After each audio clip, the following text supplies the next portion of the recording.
Good morning, everybody. My name is Desmond Musecho. I would like to welcome everybody who's attending this webinar today. I see we're already at almost 200 people that are attending. That is quite impressive.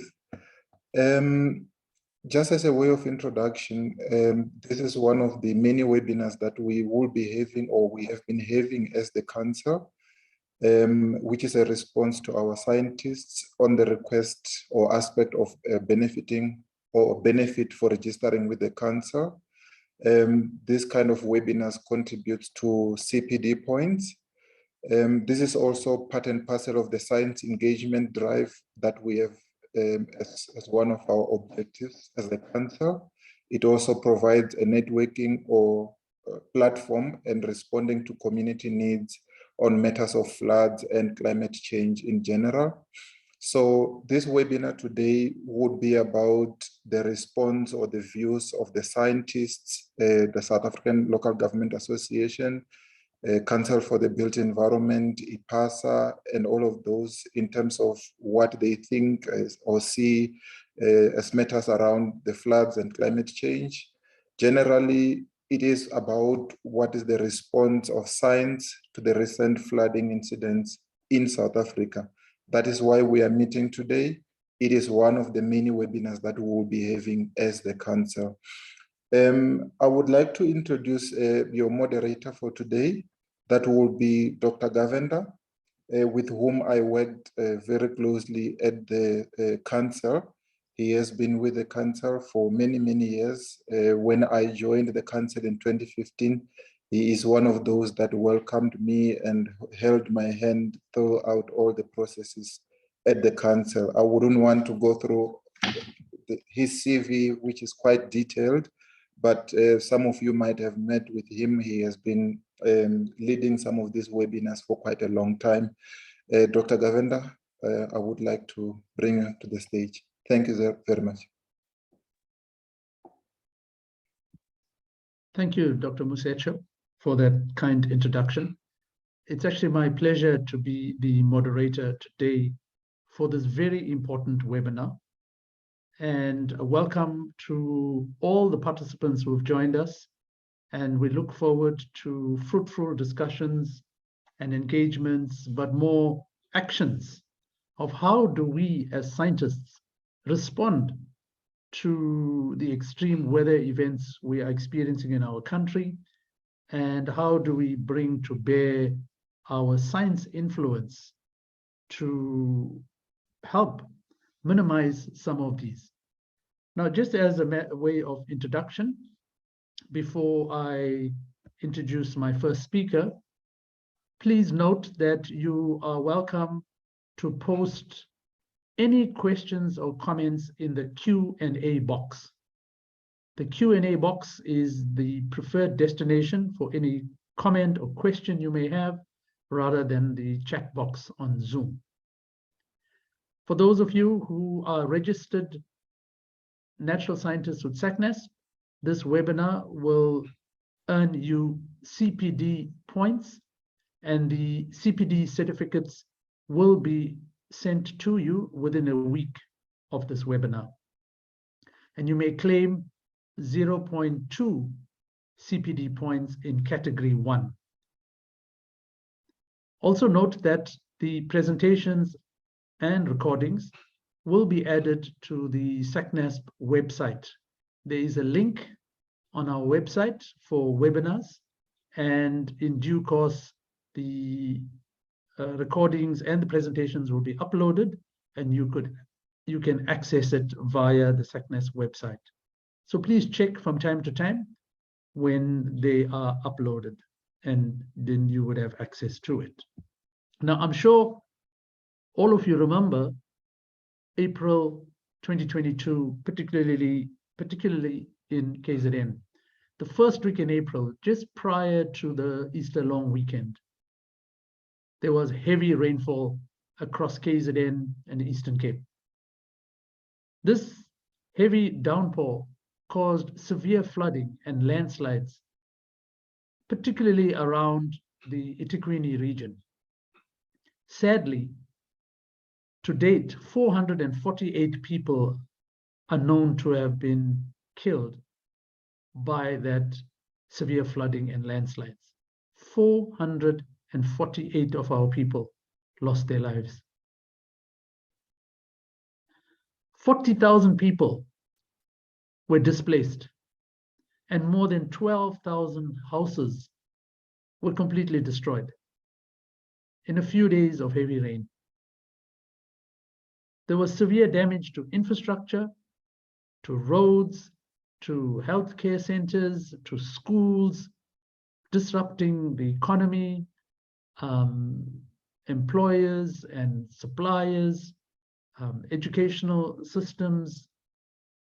As a result of this heavy downpour and the severe flooding, the president on the 18th of April declared a national state of disaster in KZN. Now, the question all of you could be asking is, could we have prevented that flooding? Well, I'm sure we know, not likely, given the trajectory of global warming and climate change and the impacts that we are experiencing. It's very difficult to prevent extreme weather events like what we experienced in April. But what we could have done is perhaps we could have minimized the damage to our infrastructure and the loss of life. Had we been better prepared, had we applied ourselves earlier, had we listened to the science and adhered to what the science is telling us about the impacts of climate change and how we should be designing and how we should be managing our developments. I strongly believe that it is that aspect that we as scientists need to influence most. Obviously, we need to encourage a lower carbon economy and reduce our emissions so that we do not exceed the 1.5 degree increase in global temperatures.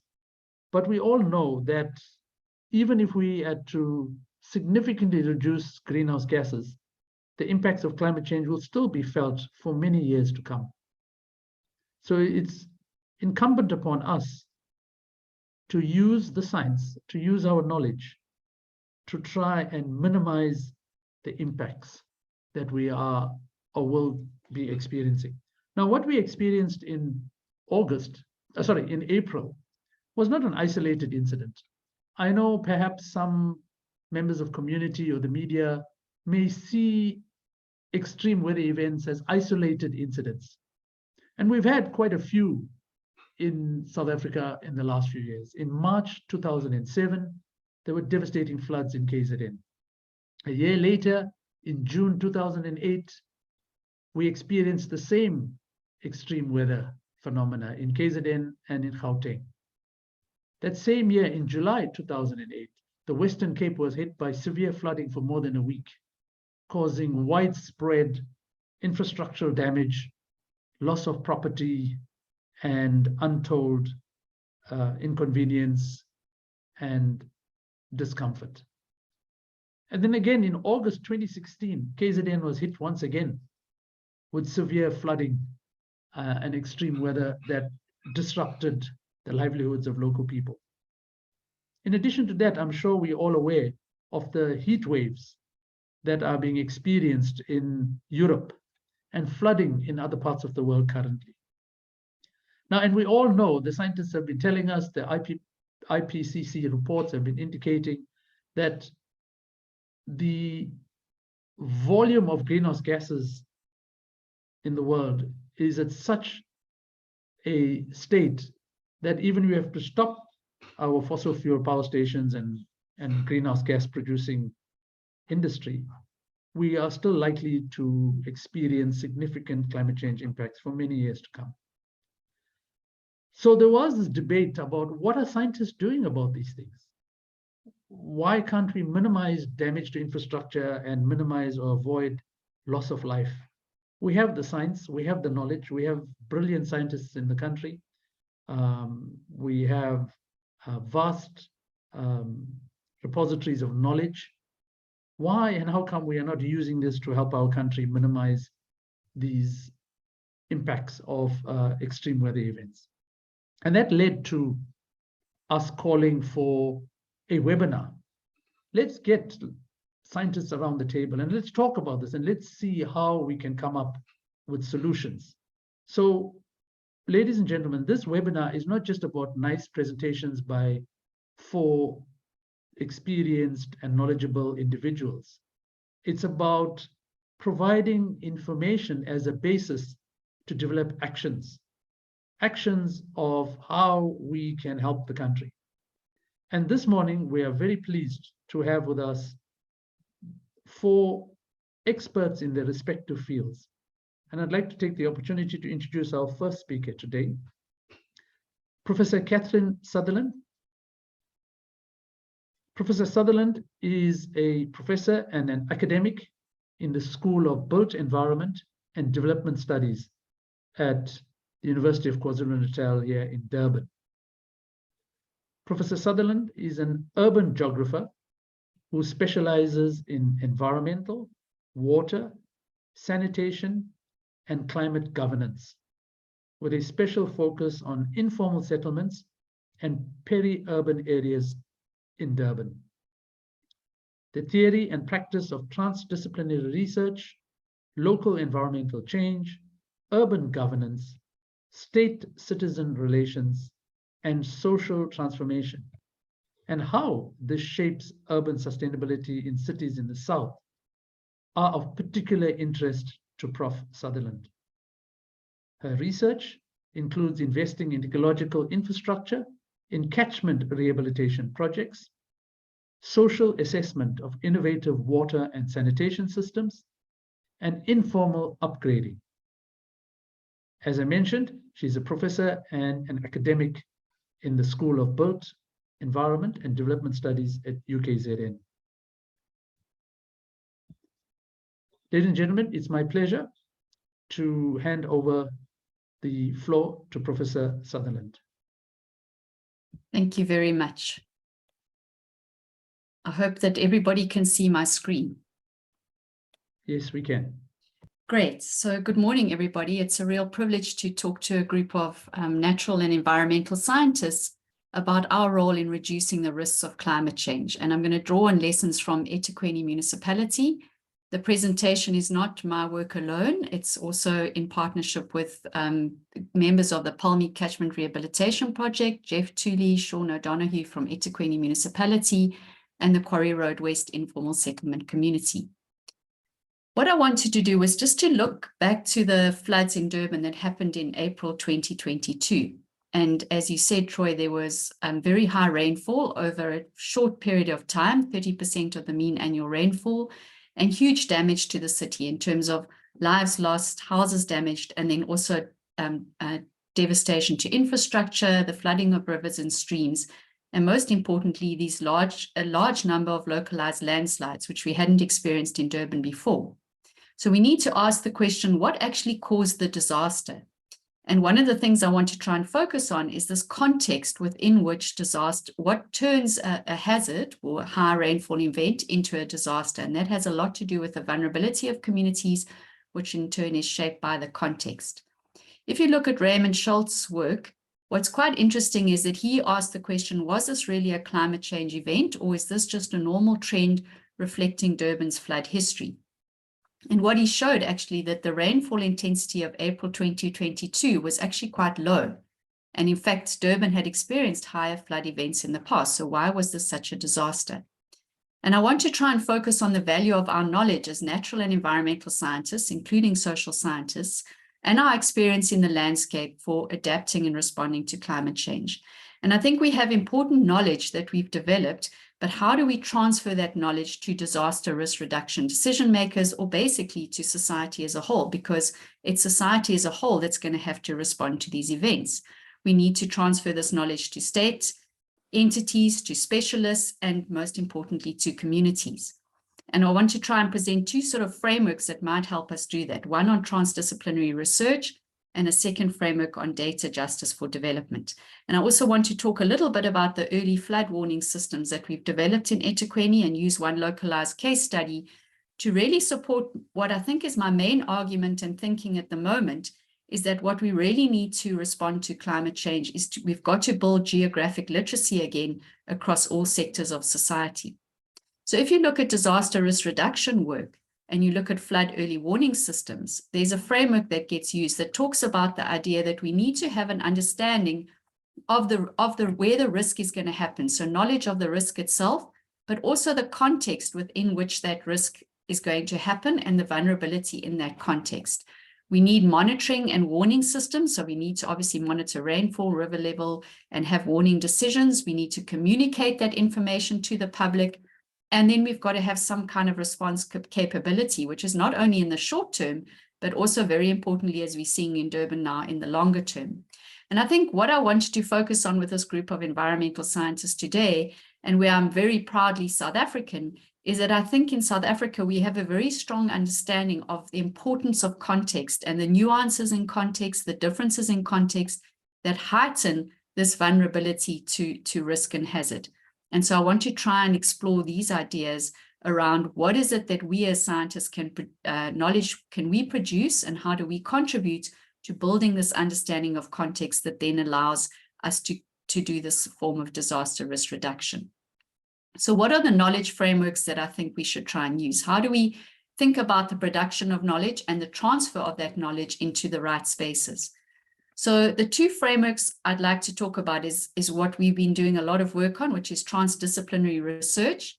And in transdisciplinary research, what's really important is that the realm of science engages very directly with the realm of society around sustainability issues. So together, science and society produce answers to the kinds of challenges that we're facing. So in transdisciplinary research, science and societal actors work together in framing the problem, in co-producing data, in analyzing the problem and understanding the impact. So we're not producing science at a distance from these kind of challenges we see in society. But when we are producing this knowledge, then we have to think about the idea of what Richard Heeks and Shekhar wrote about, which is a framework called disaster justice for development. And what's really nice about this framework, and we've applied it to informal settlements in Durban, is that you look at the knowledge that's produced. And if you look at most environmental scientists, we're producing knowledge in this area. We're collecting data, we're processing and synthesizing and analyzing information, we're learning. And then often, I guess, in environmental science or natural scientists, through reports or through environmental impact assessments or through policy work, we're trying to move that knowledge into the space of decision makers who then take action.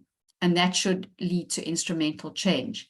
And I think one of the challenges is that we're producing a lot of this information. It's moving in some ways into the space, but then not actually being taken up enough in policy and action. And that's where transdisciplinary research matters. Because if science and society is working together and decision makers are working with scientists around these issues, then what we'll start to see is that this knowledge moves into the decision-making space and starts to make a difference. So if we look back at the events of April 2022 in Durban, and I'm going to try and take you through very quickly a whole lot of science and knowledge that really matters in understanding what happened in the flood. And of course, the first thing is the rainfall event. So this was a rainfall event caused by a cutoff low, which is very common in Durban and causes most of our flooding. And this cutoff low intensified at high altitudes, and that's what really led to the big dumping of rain, 320 millimeters in 24 hours. But what's important, and I was at a seminar last week where the South African Weather Service was speaking, and what was really great is that we could use the knowledge produced by the South African Weather Service in our early flood warning system in Durban, is that the SAWS had already predicted high summer rainfall saturation due to us being in a La Nina event from 2021 to 2022. So Durban was already saturated before this event happened on the 11th of April. We'd also had 2 days of preceding rain that was heavy, and we'd received information on the short range predictions. So those three things in combination led to the very intense flooding that we saw. How does SAWS do their work? Well, they look at historical records, and we need to be more aware of these historical records. I've already referred to Prof. Schultz's work. They use computer modeling to try and predict what might happen with these weather systems. And what's important in Durban, we also use localized flood early warning systems developed by Jeff Tooley and his team using radars in different catchments in the city to try and predict these independent storm cells that might create the kind of rain that we saw. Although in this flood, what was very particular is that the rain was widespread across the entire municipality. What's also important is that we also have to understand where the water will flow and what the impacts will be. And this is really quite challenging. And this is where we need more science to be developed. So for example, in the recent floods that we saw in Durban, what really caught us by surprise was the extensive and large number of localized landslides that happened. And that's really largely what caused the loss of life in the city. We also saw that streams, for example, there's a stream that was very badly damaged on Fields Hill in Kloof. And in fact, that river system has had no land use change around it for many, many years. And yet that entire stream at its upper catchment level was eroded out and caused damage to Fields Hill. So there's a lot of work that we still need to do to understand why the flood had the impacts it did. We also need to look at the geology and geomorphology of Durban. And Mac Robert from Stellenbosch University presented a very nice piece on looking back over time at the study of landslides in Durban and also reminding everybody about the geology of the city. So if we think about the geology of Durban, we've got the Berea red sands in the coastal zone, and those under normal rainfall events are not really affected so much by erosion and of course are quite heavily vegetated. But when you have poorly directed water flow, then you get massive damage. And that's what we saw in the Mshloti disaster.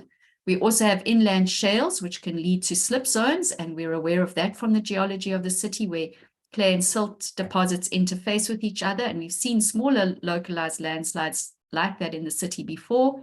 And also the sandstones group of the Natal group, which is more in the periphery of the city. And what happens is that the sandstones weather to very sandy material. And when you've had long saturated periods of rain and then intense rainfall on top of that, what happens is that that sandy material can liquefy very quickly. And when the water is trapped by clay deposits, then you get a very rapid landslide, which is probably what happened in many of the instances of these localized landslides. But we have to try and risk map that further. One of the mitigation measures for landslides is obviously land use zoning and not enabling people to build on spaces that are at risk of landslide. But this is very difficult in a city like eThekwini, where you've got large areas of informality, and you also have rapid densification of the urban periphery, where 43% of the land is under traditional authority. And I'll show you an example of that. And of course, land use zoning and risk zones is also quite contested because it impacts on people's property values. The other thing that we know and are doing a lot of research around in Durban is the role of rivers and the high density, and you can see in this map, the high density of rivers and streams across our city. So it really is a city of rivers and streams and ecological infrastructure. And we've looked at how these rivers and streams are really sort of spatial development pathways in the city. We see a lot of challenges to our rivers, and you can see from rapid densification, poor service delivery, rivers being used as buffers for engineering systems that fail. So we're seeing that with the failure of the wastewater treatment works at the moment, densification of settlements. But Durban is responding to that through the development of its transformative riverine management program, which is a river rehabilitation program to try and support ecological infrastructure around these rivers and to try and then use rivers almost as a system to help manage the city. And interestingly, where there had been work done on the transformative riverine management program, we saw less damage to infrastructure where these catchments had been rehabilitated. So that's an important learning, and we're trying to do more work through a whole group of different kinds of scientists to understand how we rehabilitate catchments. One of the important things that we learned from the Transformative Riverine Management Program, and this had already been spoken about in the city through Jeff Tooley and the TRMP's work, is that one of the major challenges in the city is the production of waste from alien vegetation that gets moved down through the rivers during flooding. And this was one of the real impacts in the floods, was that many of our bridges blocked up with this alien material, then backed up by solid waste. If there had just been the solid waste, that would have flown through the bridges, but it was this matting created by all this alien vegetation waste in the culverts and bridges that actually caused a significant amount of damage, and I'll show you one example, across the city. So the TRMP had already identified that this was a major problem and was through river rehabilitation trying to remove alien vegetation and think about how do we do that in our catchments. And it's exactly that problem that manifested itself in this major flood in a dramatic way. So again, science had contributed to the understanding. It was just the action that was difficult. We also need to look at land use and settlement typologies and governance systems across the city. So when we look at eThekwini municipality, we have a very dense urban area. We have an urban development line that is meant to kind of densify urban development in the city, and we have a large rural periphery. But this large rural periphery is rapidly densifying, because if you look at the map on the right, what we see there is we've got large areas under traditional authority, and that has a different land allocation system to the administrative systems of the municipality. So in the periphery of the city, this is where you find 43% of the traditional authority areas, and that's also where you're getting different kinds of building patterns, a lot of building without planning regulations and building regulations, and that had an impact on the floods. So as scientists, we can look at the different kinds of settlements across our city, the suburbs, the townships, low-cost housing, peri-urban areas, and of course, very importantly, a quarter of the people in our city live in informal settlements, and try and then understand how that settlement typology interfaces with the physical realities of the city, with the rivers, and then with these flood events, and what could be the outcomes of those in terms of flooding. And so one of the examples I wanted to show you in relation to informal settlements is a project I work on in the Palmy Catchment Rehabilitation Project. And we work with the Quarry Road West informal settlement. And what we saw in the floods in 2022, although this settlement was devastated, we had a community-based flood early warning system that meant that there was no loss of life in the settlement, even though it was so dramatically impacted. And if you look at how that has happened, we've built a governance platform around the Palmy Catchment Rehabilitation Project. The municipality, researchers, environmental groups, informal settlement groups, working together over many years. This is the work that we've done in the informal settlement. We've created a baseline data on the settlement. We've done participatory GIS mapping. They were part of the Durban's resilience strategy development. We've done risk mapping, a climate smart informal settlement handbook. We've looked at innovation, sanitation technologies in the settlement. And so we've built up a good understanding of life in this community and how that might respond to the fact that they live right in a river floodplain. So this is a map of the settlement produced by the community. So it's a community-based GIS map. There you can see the flood zone. So you can see that the majority of the settlement is in a flood area. Only the part where it first started is actually above the flood level. And this community is obviously very highly at risk to flooding. But we've done a whole lot of risk mapping, which also supported us in protecting life in that community. We've looked at climate adaptation at the local scale in this informal settlement. And through that work, and this is an example on the day of the flood where community members had put up red tape on the very high risk areas already by the morning of the 11th of April, that was helping us to see how do we respond to the flood. We've built partnerships between the state and the citizens in this informal community, and we've built partnerships between the citizens in this informal community and ourselves in the university. And through the sharing of knowledge, we were able to develop this flood warning system in partnership with Jeff Tooley, who has this localized flood early warning system. And there you can see his system that he works with. So that's the science he brings in. He had hydrological maps of the river, and there's the settlement again, knew what the river was going to do, had a radar that was giving storm warning events and rain gauges and stream levels that were giving us information about how the river was behaving. And all together, we communicate through many different groups, 2 different WhatsApp groups actually, but through the state, the university, and community members. Every time there's high rainfall, we communicate about what's happening. And here you can see some of these flood warnings going on that day of the 10th of April. Well, in fact, the first warning that came from SAWS telling us that there was going to be more rainfall. Jeff shared the river levels. We were all communicating with community members who send us pictures of what's going on in the settlement. And so together we could build up a picture of risk. And here you can see the same settlement. This was the floods in 2019 that destroyed large areas of the settlement, but these were the floods on April 2022. And what happened is that the river blocked up, as I showed you on that bridge picture earlier. It changed course and it gouged out this whole area of the settlement. So about 350 households were lost in the settlement. But all of this happened at night, and we managed to get everybody out because this flood warning system of communicating what was happening was being communicated with community members in real time. And so we could make the call that everybody had to evacuate. And thankfully, nobody lost their lives in that flood. And there you can see closer up the impact of the flood, because there's the bridge that was blocked up.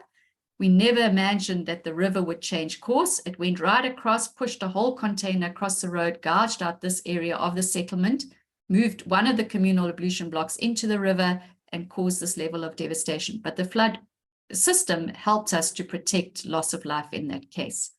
If we look at the urban periphery of the city, we've been, as scientists, trying to do work on the dual governance system, where you have the traditional authority and the municipality managing this area. As we know, there's a lot of densification in these peri-urban areas, people getting access to land and therefore building houses without building regulations. And that's where we saw a lot of impacts in the city, where you had these kind of landslides, and that's where there was a lot of loss of life too.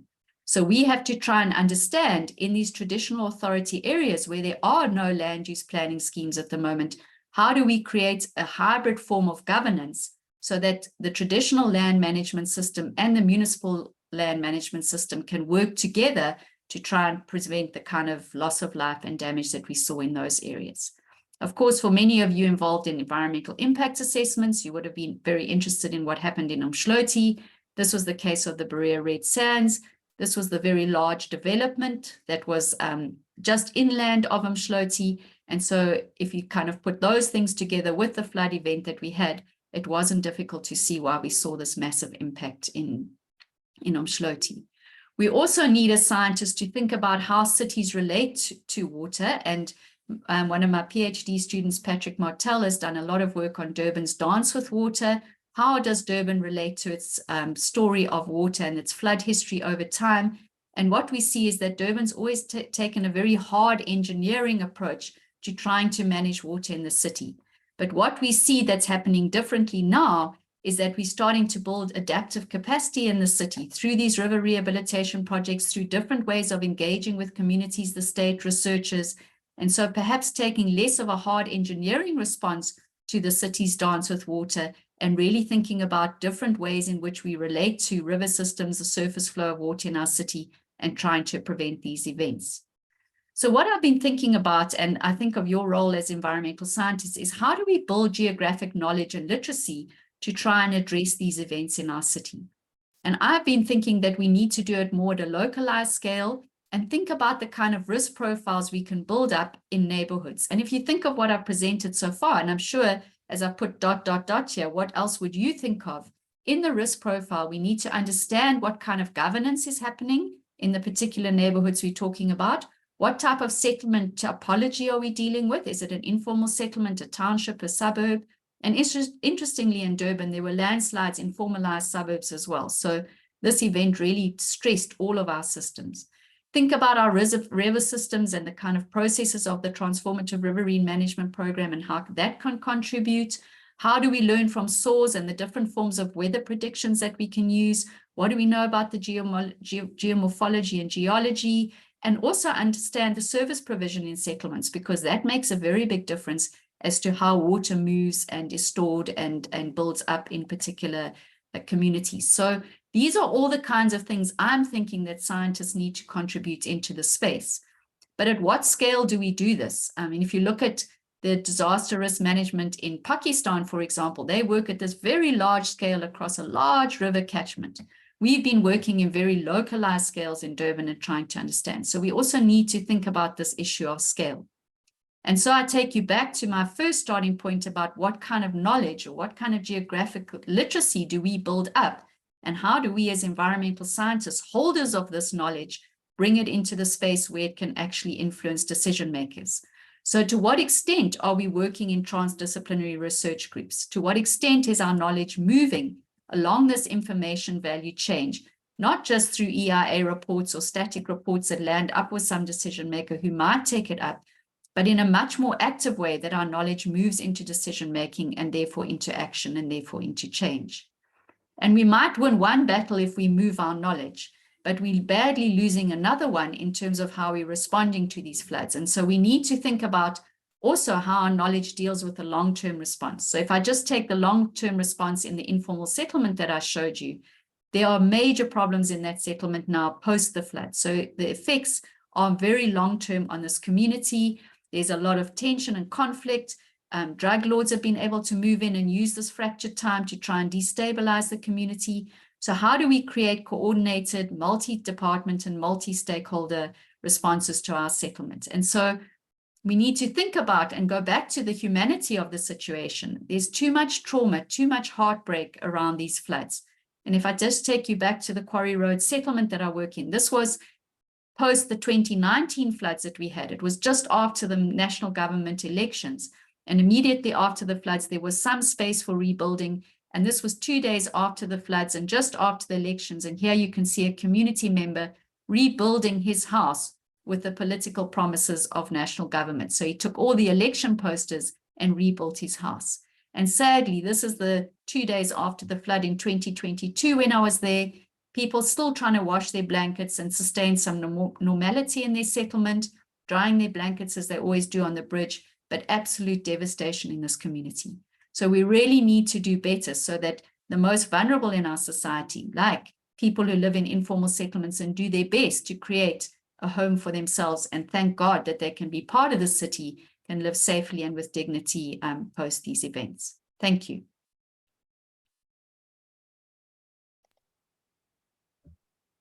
Thank you, Prof. Sutherland, for an excellent presentation and an insight into the disaster, particularly for Durban. Your work in the Quarry Road West informal settlement is very interesting and very relevant to the challenges we face. And I think you have a model that can be applied across the city, across the province, and indeed across the country. And you're absolutely correct. We need to see how do we get that the model and the knowledge you've developed with this particular example. How do we transmit that into other areas, into other settlements and other communities? And I really like your comment about building the geographic knowledge and literacy. And as you've indicated in your second last slide, or the third last slide, there's a number of different sectors and individuals, whether they are developers or government officials, that also need to be brought on board. This situation and this crisis cannot be handled by environmental scientists on their own. I see there's a number of questions and comments that have been posted on the Q&A. Thank you to all the participants for using that opportunity. We will address these questions at the end. I'll just make note of them and we will come back to them once all our speakers are done. Thank you. Thank you once again, Prof. Sutherland, for putting an excellent presentation together, for all your time and energy in the work you are doing to help our communities through your knowledge and your experience, but also for taking your time to be with us in this webinar and putting everything together. I'm sure you would have been going over it many times and you spent many hours just to make sure that the information was correct and that it was digestible to our audience. Thank you. Ladies and gentlemen, our next speaker on our webinar is Slendile Mapumulu. Slendile is the Senior Advisor for Environmental Management and Sustainability at the South African Local Government Association, or commonly known as SALGA. Slendile has a BA degree in Tourism Management and a postgraduate qualification in Environmental Studies. She has over a decade of experience in the capacity development and transformation of local governments in South Africa. She has contributed to the advancement of governance, IGR, and international relations systems in municipalities, ensuring that partnerships yield positive results. Slindile has facilitated municipal access to climate finance by providing technical support in drafting funding proposals, drafting climate response plans, and accelerating the process requiring municipal council approval, which is so important when we have to deal with disasters like this. She also has extensive experience and involvement in waste management, water and sanitation, and in bringing solutions through international programs and partnerships. Ladies and gentlemen, it is my pleasure and a privilege to have a representative from SALGA, and I now hand over to Slindile Masondo. Thanks so much, Troy, and good day to everyone, participants and fellow panelists. For today, okay, let me just try and maneuver this. I think I'm having difficulty. Is it moving on your side, Troy? Your presentation is up. It's up, but is it moving? Just the first slide. Okay, let me just try and not share again.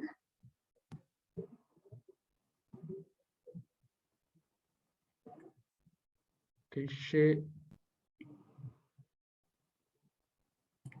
Okay, I think what's happening here is that when I put it on presentation mode, it has a bit of a difficulty to move.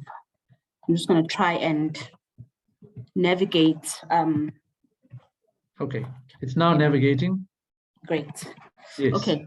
So my presentation outline, I always just want to start with the slide of just informing the people in the room what the role of SALGA is, because I think sometimes there's just an assumption that SALGA is something that it probably is not, and what our portfolio at SALGA does, and the state of our municipalities in South Africa, and particularly KZN, the impact of climate change, the science behind it, why KZN was mostly affected, what is the response to disaster emergencies and climate change, and adaptation through climate law, and building back better.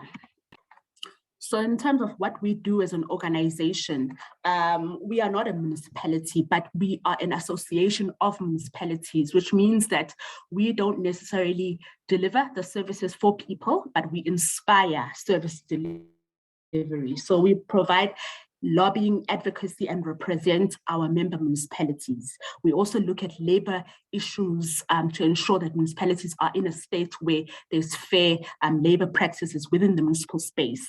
I also particularly focus on the capacity building space, where we ensure that councillors and officials understand everything that pertains to what they need to do to fulfill the developmental mandate of municipalities. My focus area obviously would be in the environmental management and climate change space. We also provide support and advice, where we provide technical hands-on support to assist our municipalities to get from point A to point B.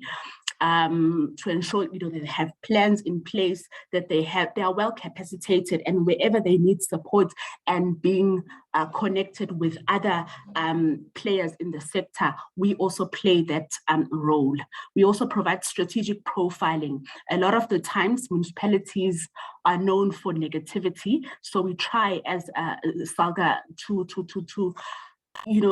emphasize the good work that municipalities are doing. This also assists to benefit other municipalities, that they can learn from those ones that are doing good.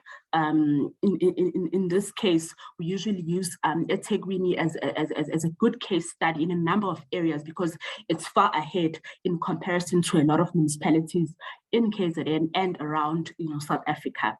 We also do knowledge and information sharing sessions. So my portfolio, specifically the sustainability, looks at environmental management, where we look at air quality, coastal, estuary management, biodiversity, conservation. We look at climate change adaptation and mitigation, and the issues of resilience.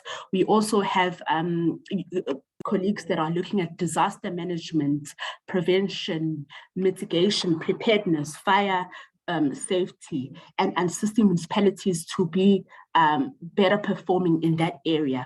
We also look at the city sustainability, where we work with multiple cities around the country to ensure that there is sufficient climate change adaptation and that cities are moving towards a just transition.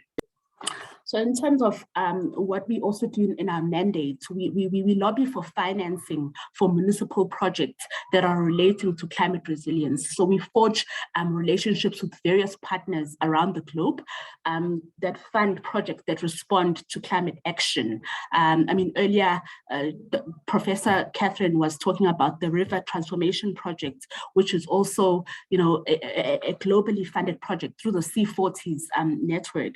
So we play a key role in that area as well to forge those kinds of relationships. We work with multiple government departments to ensure that local governments are capacitated and support. So sometimes there are instances where we as SALGA are not able to provide you know, the solutions ourselves, but we would rope in the key people in the sectors that are able to come in and assist municipalities. And we build you know, the capacity of practitioners and politicians in the climate change space. So if we look at the state of municipalities in responding to climate change in South Africa as a whole, and particularly in KZN, I always say that there is no sense of emergency from our side. As much as we bring as much work as we are, but there is a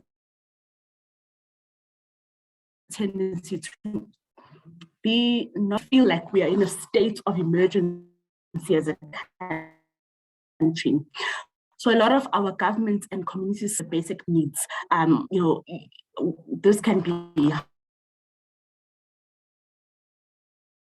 harmful to the environment and people. We are still adopting traditional methods of town planning, and there's a lack of appreciation for climate change and the environment. There's informal settlements that still pop up in wetlands. There was a comment earlier from someone that the presentation did not cover the issue of wetlands, but we find that a lot of our communities still have settlements that are just popping up in these flood lines and areas that are not suitable for settlements. And what we do as government is that we continue to provide basic services to those risky settlements, as much as we know that the settlements are a risky area. And our supply allow for inexperienced service providers to construct, you know, poor roads, bridges, and houses for vulnerable communities.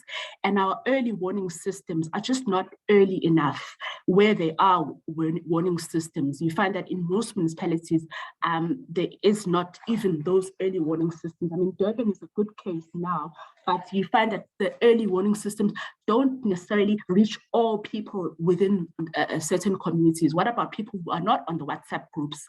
What about people who are not on the social media? Do we have mechanisms for reaching those people? If we look at the districts and locals around the metro Durban, most of them do not have responsive plans.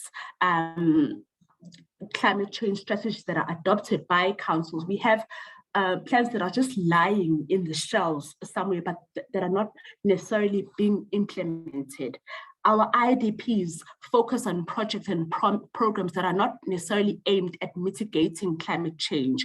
They are a project that just bring about job creation, but not necessarily focus on whether these jobs that are being created, are they resilient to the climate change that will happen indefinitely. There's generic mention of sustainability and climate change in some of the plans, but there are no clear targeted areas responding to that change.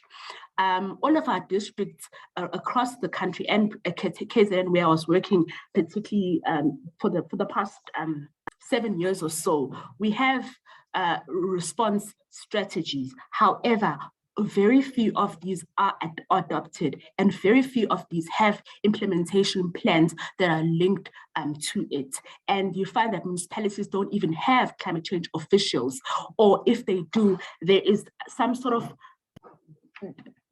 disconnect between the planning units and the environmental units, meaning that people that that approve development plans are not really talking to the environmental science within a municipality.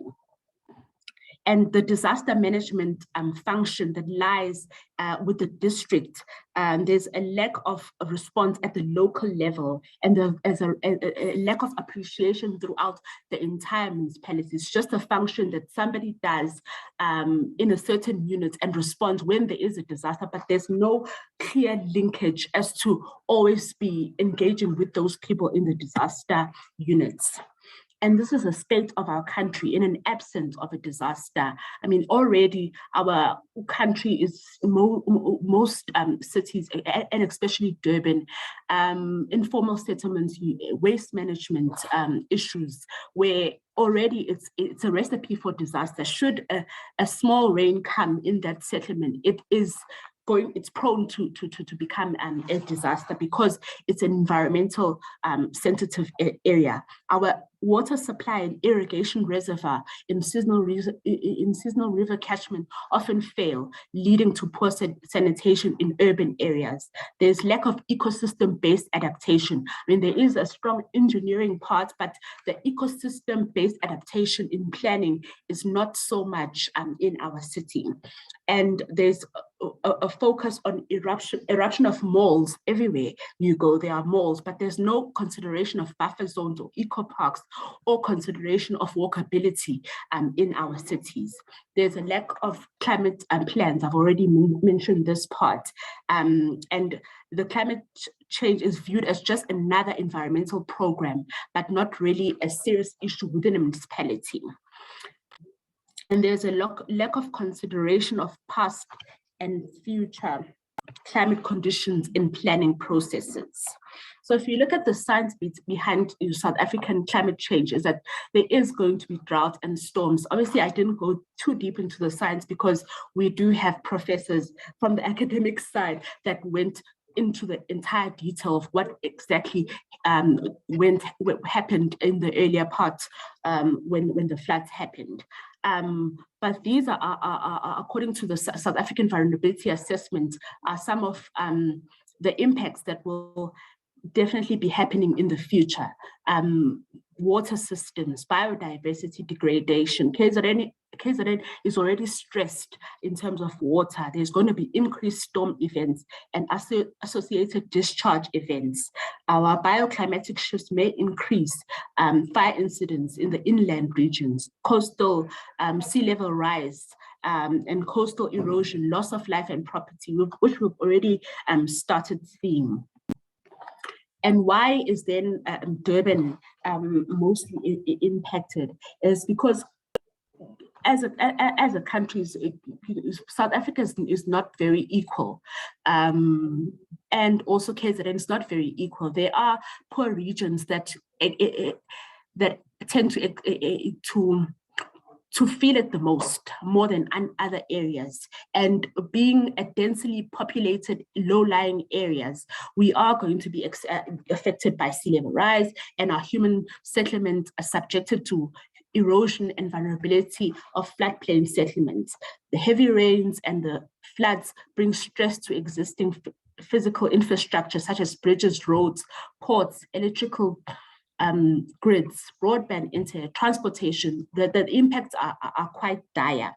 And KZN infrastructure facilities, if you look at how far back was it designed or was it built, it spans back to decades ago without the consideration of future climate in mind. We still have communities that are, or infrastructure that is the apartheid planning system, if I can put it like that, whereby it hasn't changed much since that era. Since after elections in the 1994, there hasn't really been much changes. Where there are changes, there's not much consideration of what the climate is going to be looking like in the next 10, 15, or 20 years.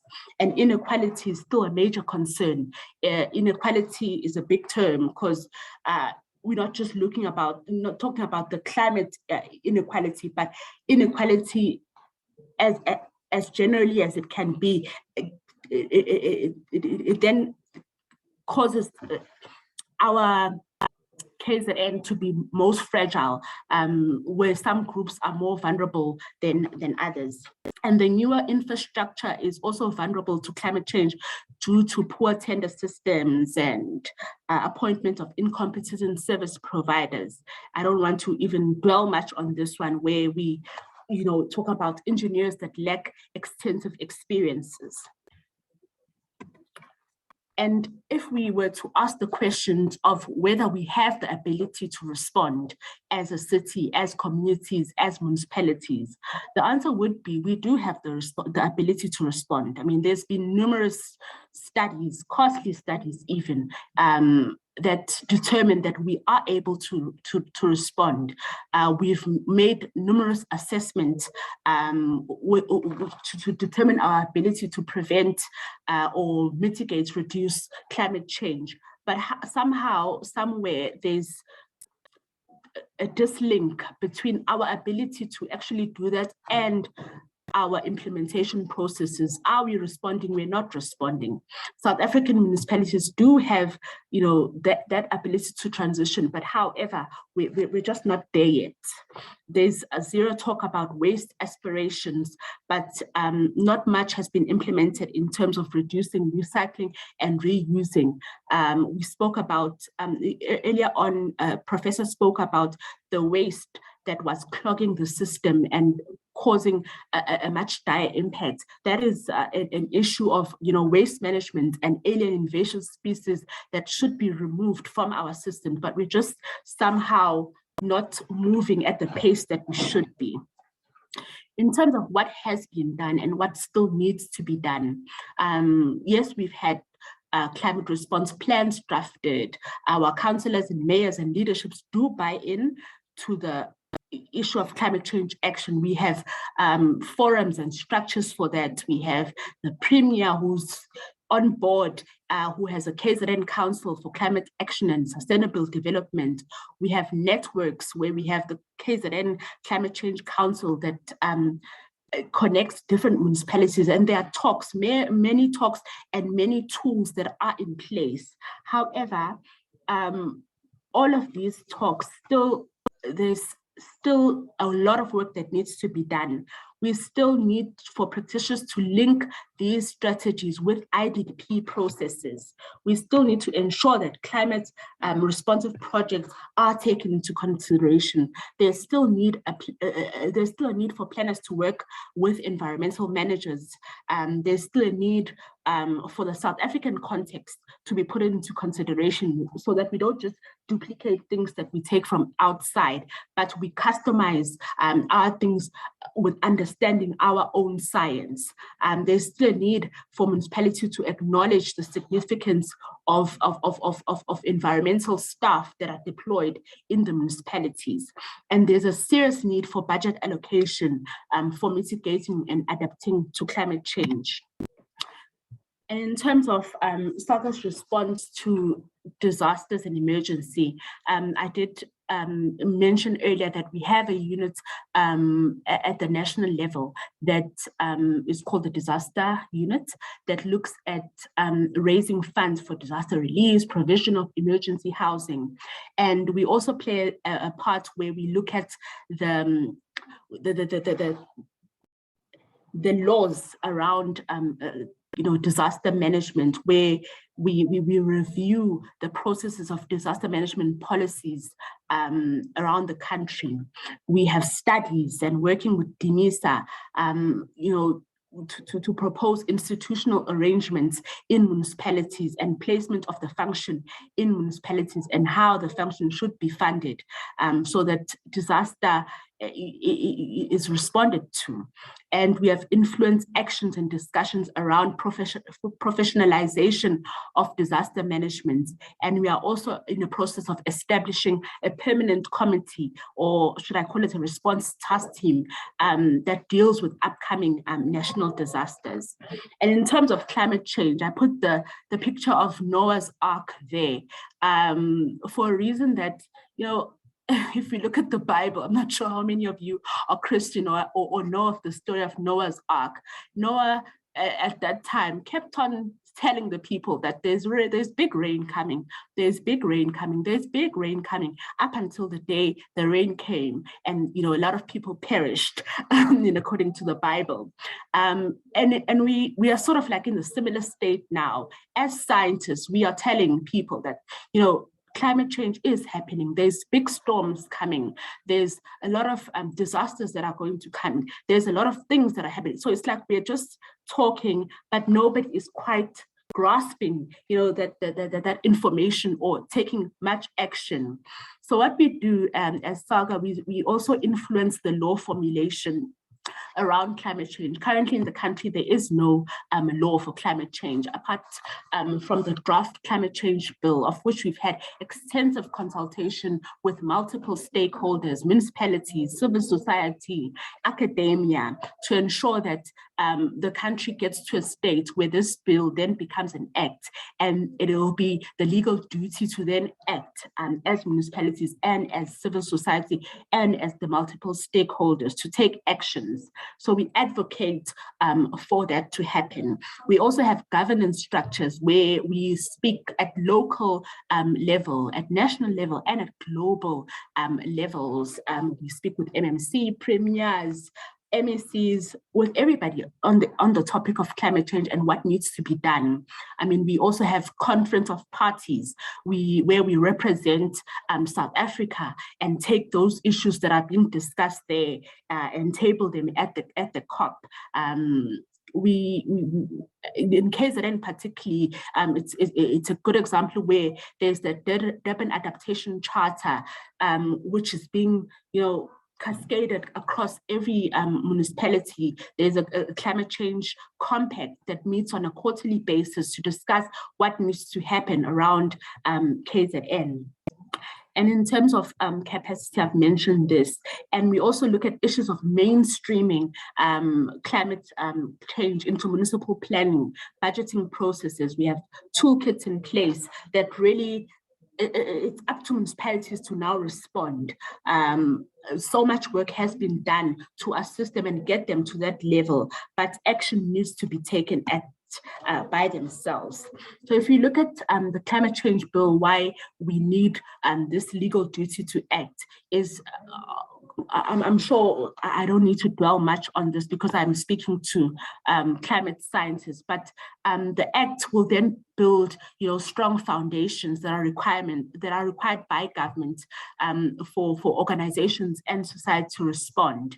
The bill provides adaptation objectives for the country and a specific green target for government to reach, within the stringent timeframes. And the bill also provides carbon tax for heavy polluters and sectoral carbon budgets. And yes, it's a long-term objective, but we need to start moving towards that direction and taking action now to prevent more damage happening in the future. And in terms of the just transition, as a country, we've set out this objective of that we're moving towards, a space where we are no longer emitting greenhouse gas, we are responding to climate change. But are we actually doing that? Our president himself says the floods in KZN have embedded a greater sense of urgency among all our transition ways from fossil fuels and adapting to future threats, protecting this uniquely beautiful country and diverse people that call home. May perhaps biggest unified challenge that awaits all South Africans. So from the country's perspective, from the government and the country's perspective, we are at a space where we need to take action, and we've been talking about it, but municipalities still have that responsibility to then do the work. And in terms of building then better, we still need technical skills in the local government space and provincial government space, where we need a lot of people that are climate scientists that have that skills for remote sensing and collecting accurate climate data, and not only rely on CSIR or academia, but within a municipal space, we need those people that can be climate savvy and have all the knowledge and understand what is happening, then incorporate that understanding into all municipal practice. And when we do that, we also need to think bigger. We need to think about walkability, air quality, less carbon emissions, less congestion in our cities, and linkages between development and net zero targets. We need to think about resilience for proposed developments and suitability of areas and necessity. We also need to think about, sustainability of the earth in general. So going forward, it is important for municipalities to then invest in resilient infrastructure that will be able to withstand a future climate risk, and ensure that there's climate resilience education is important in our, not just in our municipal space, but for civil society in general, and not just in Durban, but in KZN as a whole. People need to understand what is the climate science, maybe not delve deep into it, but there needs to be those engagements that are happening to assist people, I love the presentation that a professor had earlier on, because it showed us that when there's good practices between officials in a municipality and academia and society, then you are able to prevent people's lives, from perishing, because people then are able to make the moves in their spaces in time, because they have that understanding. So a lot of people lost their lives because they sometimes you look at the rain and you thinking as a person that, okay, the rain is going to stop, because you don't have that understanding and you don't really act because of the lack of knowledge. So we need to forge greater partnerships and communicate better with our civil society. Thank you. Thank you, Ms. Slindile Mapumulu Zigode. We really appreciate the time and effort you've put in putting your presentation together. You've given us lots of information to digest and to consider. However, it's very worrying, the state of South African municipalities and the state of South Africa when it comes to climate change related issues and disaster management. And it raises great concerns that it is in such a state. I ask all participants to kindly post your questions in the Q&A box for Ms. Mapumulu, which we will address from time to time. Now, before I go to the next speaker, I want to address some of the questions that have been posed in the Q&A box. But just to come back to Slee's presentation, I think the takeaway I get from the presentation, number one, is that the issue of climate change being an environmental issue, we have to change that perception. Perhaps as scientists, we are partly to blame for those perceptions that climate change is a purely environmental issue. Climate change is a survival issue. It's an economic issue. It's a human well-being issue. And it cuts across all sectors. And we have to start creating the conversation that climate change is more than just a purely environmental related issue. And the second point that stood out for me in your presentation, Ms. Mapumulu, is the fact that there is a desperate need for climate change capacity within municipalities, and more so to effectively implement the climate change response strategies. Yes, provincial government as well as some municipalities have developed some climate change response plans and strategies, but the implementation of the strategies is where there is challenge. And I think it's similar to many issues we find in municipalities in terms of maintenance. There are good maintenance plans for infrastructure, but the implementation and the resources to implement that maintenance plan is where the challenge is. Thank you everyone for the numerous comments on the Q&A. There are many positive feedback and compliments about the presentations we have this morning, starting with Prof. Sutherland. Prof. Sutherland has responded to some of those questions, but I'll just take a few which I think we can address now before the next speaker. So it gives us an opportunity. Pardon me if I'm not able to see your name fully on the Q&A. Friedemann has asked, does population growth feature on any level of government as an underlying problem that needs to be addressed? I guess that is for Slee with Salga. Slee, if you just note that, we'll come back to you on that. And then the next question is again for Slee. There is more from Delford. There is more positive impact from proactive intervention at local and national level in dealing with climate change impacts, more than responsive planning and preparedness. Government needs to ensure climate change resilient and adaptation is incorporated into the implementation of the National Development Plan and infrastructure planning and design. Okay, that's just more a question, sorry, more a statement than a question. I just want to find a question for, another question for you, Slee. Why does SALGA allow municipalities to provide services to people living on wetlands? Do municipalities listen to SALGA's recommendations? We need to put our house in order. That's from Tabiso. So Slee, if you just want to respond to the three, and then we'll come back to Prof. Sutherland shortly. Thank you so much, Dr. Govender. I just find that one funny in terms of do municipalities listen to SALGA, and why does SALGA allow municipalities to do certain things?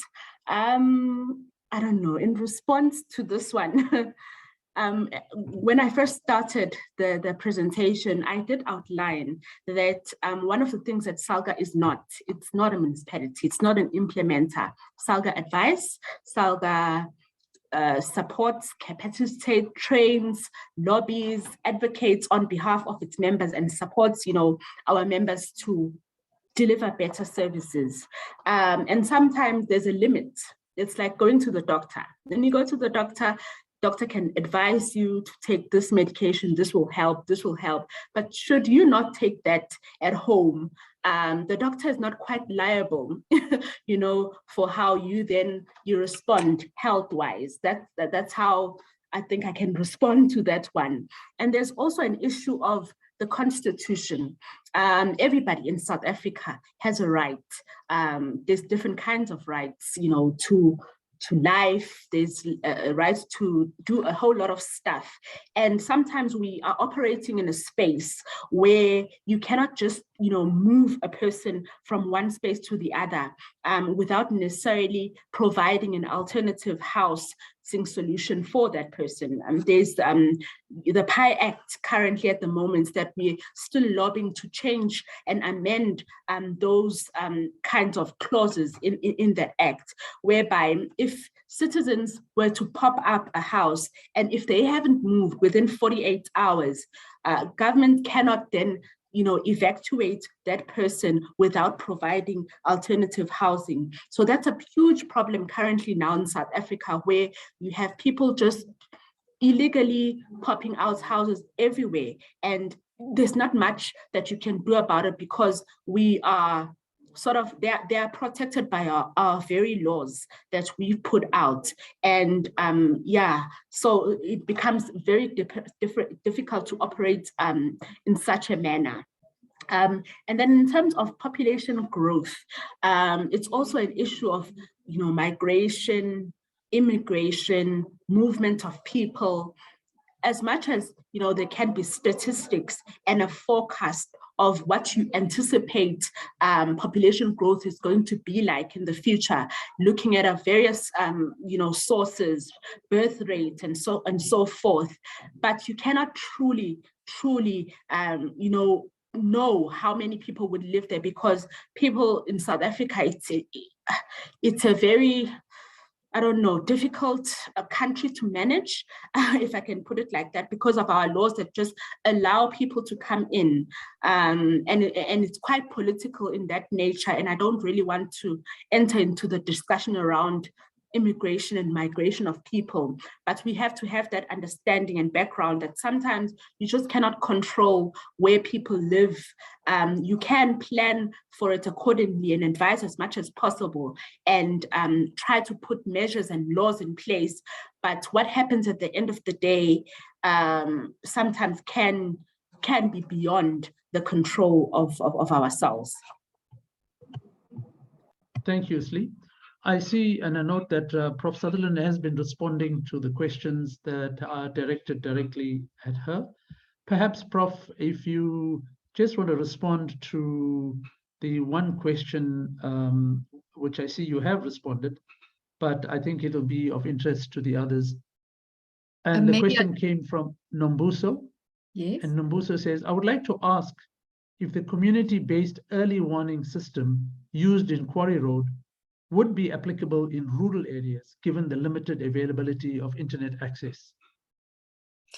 Yes, so I mean, just in responding to all the questions, and thank you to Slee also for an excellent presentation from Salga. I think what I was trying to present in the presentation is that we're in a process of enormous learning, particularly post the floods now in 2022. Remember, Durban also had significant floods in April 2019. And I think the important aspect of dealing with these, with the learnings, is that how do we as environmental scientists build up our knowledge and move it into the correct spaces? So there's a lot of learning that's happening. There's a lot of environmental science knowledge that sits in different kinds of spaces. And all of this learning, there was a question about, for example, was it alien vegetation or indigenous vegetation that was actually blocking up the bridges? And I think that was Terry Stewart. It's absolutely correct. In the case of this extreme event, and certainly in the case of the Palmeet River, there was not only alien vegetation that blocked up those bridges, but actually huge indigenous trees that came from the Palmeet Nature Reserve. So what we need to do is we need to do more research around the kinds of things that we have been alerted to through these floods, and then also build on the existing knowledge that we have. So it's really important that we continue in this process of learning. And that also goes with the questions being posed to Slee about informal settlements living in marginalized sites. I mean, we work a lot on informal settlement upgrading in our municipality. But we have to deal with the realities that people are already living in those spaces. In the traditional authority areas, people have already built without building plans, without adequate services, putting in their own septic tanks and diverting water. So we have one set of realities that we've got to use our knowledge to try and address. And then we've got to put those realities with the knowledge to try and then plan better for the future. So it's both learning from the past, it's learning from the present and the realities that we have to deal with in our cities, and then thinking about how do we build better for the future. And that's what I was trying to talk about in terms of the sort of knowledge frameworks that I presented. So then if you look at the early flood warning system, we learned a huge amount. We've been building up that flood warning system for 7 years. It's taken us 7 years to get to this point. And it's a flood warning system that we are trying to think about how do we scale it up across the municipalities in different neighborhoods under different contexts. And of course, applying it to rural areas would be very important too. When we started that system, we didn't have, the community members didn't have access to Wi-Fi. So in those days, I used to actually phone leadership in the community and pass on this kind of knowledge. So we've adapted that system over time as technologies improve. But where we started was based on very simple technology. We didn't have the radar in the catchment. We were using rain gauges from community members who lived upstream of the settlement. So we started with very low-tech technology in the beginning, very basic localized knowledge that we started to put together and build networks that we could pass this information on. And as time has gone on, we've been now able to access the radar that Jeff Tooley established. So we have much more localized storm cell warnings. We now have Wi-Fi so people can communicate and send pictures backwards and forwards of real-time data. So we've seen the system develop over time as technologies developed, as we've learned things. So if you want to scale it up or transfer this to rural areas, start with that context, work with what you have already.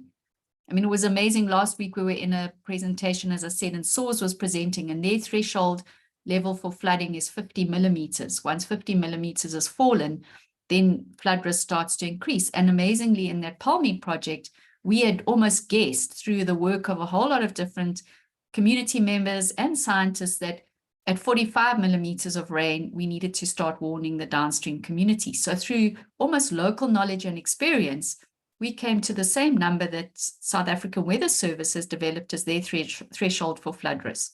So knowledge doesn't always come from experts. It also comes from experience on the ground. There are low-tech systems that you can develop on the ground, and that's what I think we need to explore. Combining knowledge from the state, from experts or specialists. In fact, everybody's an expert when they are dealing specifically with something. So how do you deal with the state, with specialists, with community members, and with the kind of technologies that you have, what's available to you, and start building up from that. And that's what I would recommend. I don't know if that answers the question. Yes, thank you very much, Prof. I note that both Prof. Sutherland and Ms. Mapumulo will be responding to some of the questions and comments. Please keep them coming. All those questions and comments are recorded, and at some stage we will have to look at them and see how we extract or mine them for some valuable information as the way forward. Our next, and I'm cognizant of time and want to make sure that we keep to our commitment to finish at 1. Our next speaker for today's webinar is Mr. Mzizi Miyeza.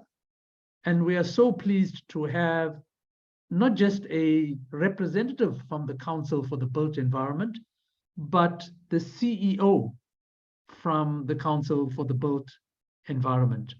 Mr. Miyeza has a Bachelor of Science Honours degree in Town and Regional Planning, which he obtained from Wits University, a Masters of Science in Development Planning, also from Wits, and is currently a PhD candidate in Civil Engineering at the UJ. Mr. Miyeza complements his academic qualifications with certificates in Executive Excellence and Leadership, Municipal Finance and Management, Knowledge Economy and City Competitiveness, Building Governance Capacity for South Africa, and Professional English. In his career path, Mr. Miyeza served in the private sector, private practice, and extensively in various positions at provincial and local government in Gauteng.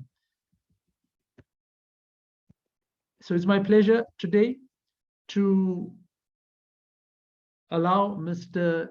Baba Ndengezi to please take the floor.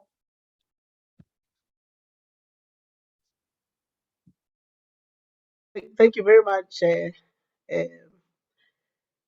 Prof. Doc, let me call you Doc Govender. I'm not sure whether you can see my presentation on your side. No, it's not up as yet. Just go. It's not up as yet. Screen. Okay, let me put it up again. Is it up now? Give it a few minutes.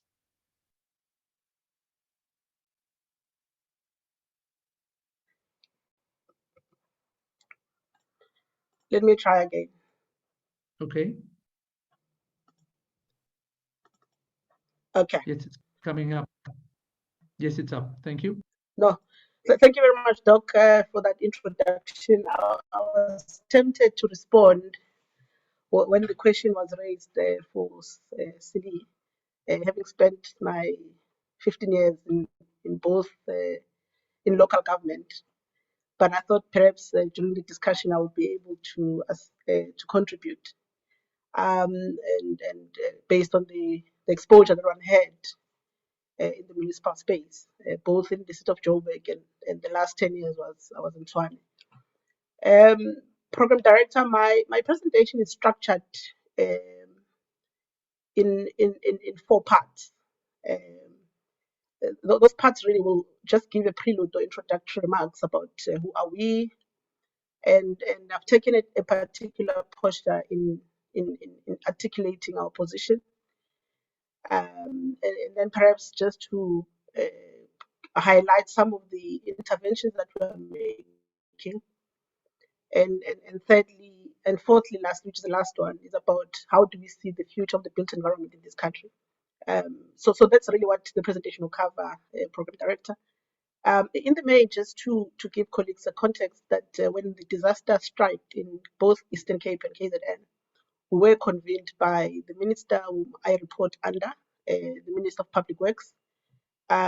We were actually requested to go down and assist in terms of mobilizing capacity for the colleagues in the province. So public works really is the custodian of the work that we do.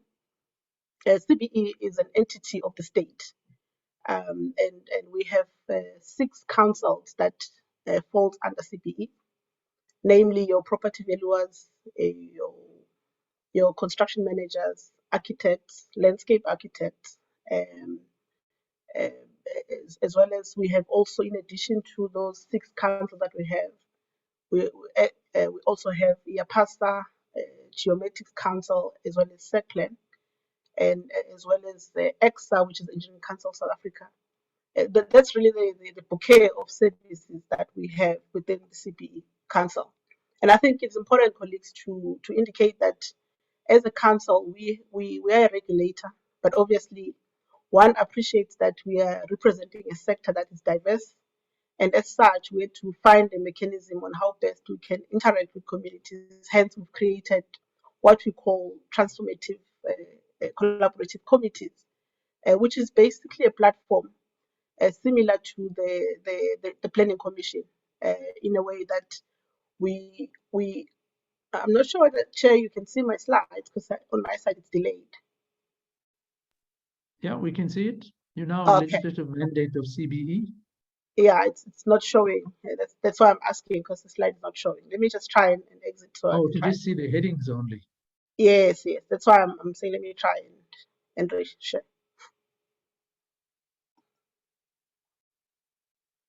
Apologies for that, Chair. I actually projected earlier, but it looks like there is. Yes, Can you now see it now? seems to be correct. Okay. Yes. Oh, that's better. Okay. Yes.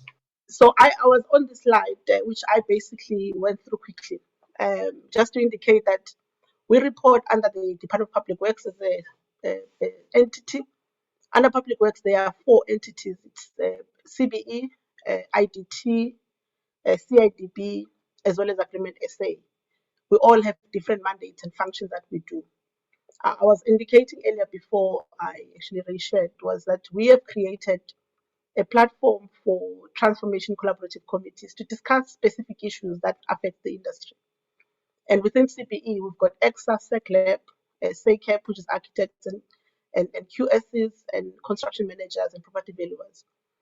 In appreciating that the built environment is broad and include a number of sectors, we've entered into what we call a memorandum of understanding with SECPLAN, Geometics Council, as well as IAPASA. And that's really what makes the CBE family at this point in time. Obviously, one understands that there will be a process of legislative processes to amend the Act so that at least there is a direct relationship with all those 3 entities that I've mentioned below. In the main, just without really repeating what CBE's Act is about, our responsibility is structured in 4 parts. One, we given a mandate to lead the built environment sector. The second one is to regulate the industry, working with councils. One of the major functions that we have is to conduct appeals for example, where in registered person has a dispute with their council, they go through the normal process, and the process then does not yield the outcome that they desire. They can come to CBE for a final arbiter, and then if the matter does not satisfy them, they can either take it to court. So we also conduct appeals for all these 6 councils, and we also provide advisory notes to both the national government in relation to what the built environment, the state of the built environment, and other issues that affect the industry. And also we coordinate the work of all the 6 councils in specific areas, for example, issues of climate change, OIR, transformation, and the rest. So that's really summarizing the mandate of the organization that I belong in.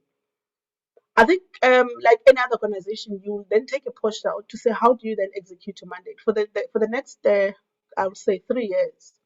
We have taken a decision that there is a need for us to focus on the transformation or transforming the built environment industry. I'll demonstrate later on what we mean by that. The second issue is about how do you create a pool of professionals in the built environment that can assist the country in attending to its challenges. And the third area of focus is really about how to expedite the empowerment of women and people living with disability. All of those 3 focus areas are premised around the mandate that we have as the organization. That Sorry, slide, Mr. Nieza, yeah. if I can just ask you, in terms of time, we have constraints. Yeah, If you, and okay. I see you have quite a number of slides, if we No, just I'll go go through through. I'll some. go through them quickly, Chair, because they are Thank you. images. Thank you. So just basically in terms of the mandate, just to indicate, which I think it's speaking to the converted, what the built environment is, and what are the connections between the built environment and human beings. And I think that's really the essence on where we fit in. And I think the point that I was making earlier is to say, how do we deal with issues of transformation and advocate for young people's opportunity in the industry? And one of the major challenges we're facing as well in the industry or in the sector is that we've got an aging population. We've got about 80,000 registered professionals in the built environment across the councils that I've mentioned. If you check, the bulk of those people are over the 60 years of age, and I think that's a challenge that's going to face the country. I mean, recently we've been asked by the ministry to assist ESCOM in dealing with the issues and providing capacity that they would have. But I think the challenge we're facing is the skill set that we have in the country. And I think some of the processes that we've actually embarked on is the issue of intake in terms of universities and the numbers that comes out at the tail end. I think that's where the challenge is. Most candidates will remain candidates for a very long time. And I think that's really the issue that we have to find a mechanism to deal with. And I think the point that you want to also amplify with the slide that is showing is basically the issues of conflict between the climate change, migration, and how people compete for resources. And I think it's something that you can't blame anyone for because we all migrate for different reasons.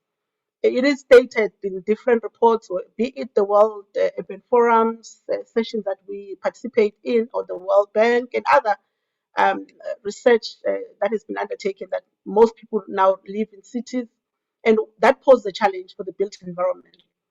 And I think the point that was articulated by my colleague earlier around the issue of migration, and I think the point that I think I wanted to respond to earlier in terms of how do we deal with migration. People migrate to cities or anywhere else in the world to seek opportunities. And I think the point that we stand by is that we need to create an environment for those people who come into cities to pursue and improve their lives. And so we have to create an environment that is enabling. I mean, these are some of the images people will be familiar with in terms of disparities that we have in this country. And I think we can't ignore the fact that in a South African context, I mean, the picture on your left with hostels, it's Alexandra. Just a few minutes away from there, it's Sentin. And I think those are some of the dichotomies that we have to deal with as a country. And we can't ignore that. These are challenges that are confronting the built environment professionals out there. I think the slide Prof. earlier went in great details in basically unpacking what happened in Durban. I think these are some of the challenges that we will have to think about as a built environment and how best do we respond to these challenges.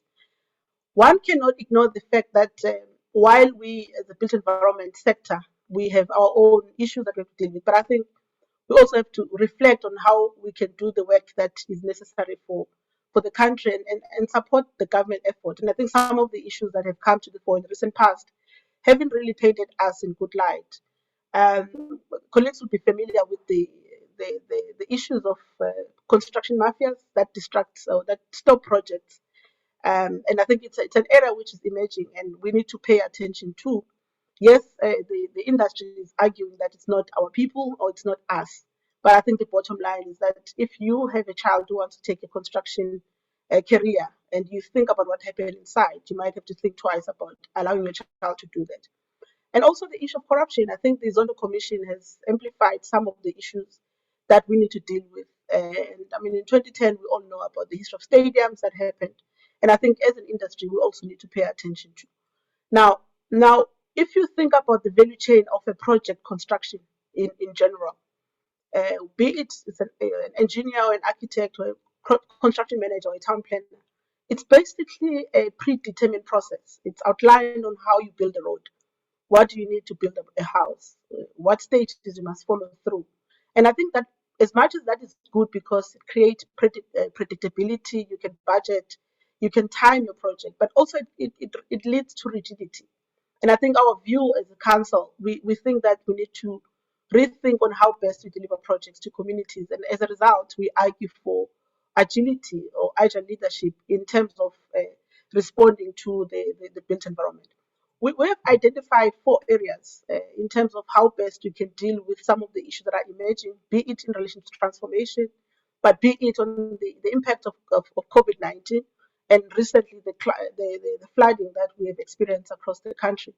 But I think we accept that there's a high level of unemployment in the country. We need to find ways of turning around the economy and drive productivity and increase demands, and also consolidate the work that we must do and create space for young people to participate in the economy.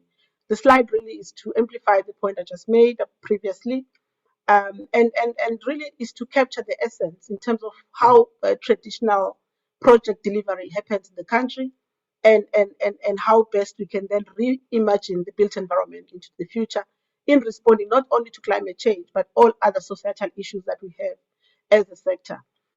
Now, the point that I want to amplify also in this our submission, Chair, is that the work of the built environment is not only about understanding the process; it's about human. So we argue from the council's perspective that built environment is about humanizing the industry, and it's not only about understanding what must be done, but also we have a higher order obligation to ensure that what we do will relate to us being called professionals. And I think that's really the issue. What do you mean when you call someone a professional engineer?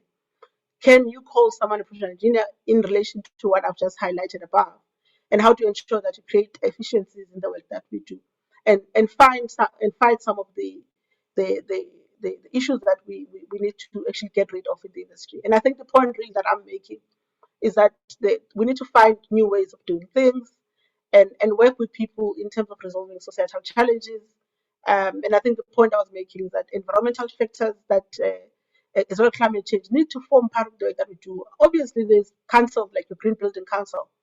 And the question that we've been asking our colleagues in the industry is, so why do you have to get an award for doing what's right? Responding to climate change should not be something that we celebrate.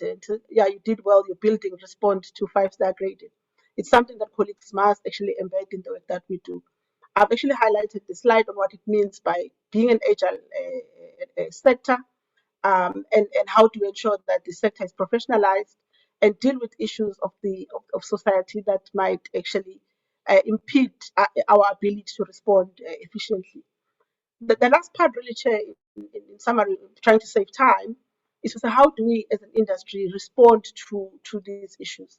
I think the point that we want to make is that we need to build cities and towns of tomorrow that are able to cope with the disruptive pace of technology, and also tap into cross-disciplinary and cross-sectoral and cross-border collaboration. I think that's a reason why we see these platforms as important, because we can then tap into the knowledge and wisdom that exists in this platform. And I think the issue of thinking globally or acting locally and think globally, I think it's something that we need to think about, because in the main, we are creating cities of the future. In conclusion, really, we do foresee that the events that took place in KZN demands of us to think differently. But most importantly, I think the point that was amplified by Prof earlier is to reconnect with communities and work with them in ensuring that there's a common platform on how best we can create their settlements. And I think for us as a sector, we think these challenges are an opportunity for us to reimagine settlements of the future, innovate, use technology, but also create opportunities for young people to participate in the mainstream economy. And I think we do think that there is a need for us to change the way we work, collaborate more, because everything else that communities want is to have opportunities, have access to infrastructure, and be able to live in places that are safe, and be able to participate in economic activities of the country.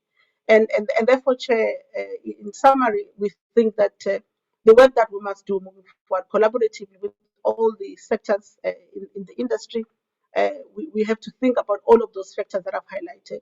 And I think time is now for us to do what's right. And Chairperson, that would be my concluding remarks. And thank you very much. And apologies for skimming through the presentation. And I appreciate the time that you have challenged. Thank you very much, colleagues. Siyabonga, Baba Ndengezi. We appreciate you putting together a presentation and also going through it due to the time constraints. Very interesting presentation on the Council for the Built Environment, and particularly your role. I think you have a very important role to play, and we need to strengthen the collaboration and the links to help you to fulfill your mandate. I was concerned to hear the issues around poor quality workmanship, as well as the challenges we're having in the construction industry with corruption and the disruption to construction activities. But I think a lot of the scientists here who are with us will agree that there's a lot of good science. How that is adopted and implemented on projects, particularly in the building sector, is the critical aspect.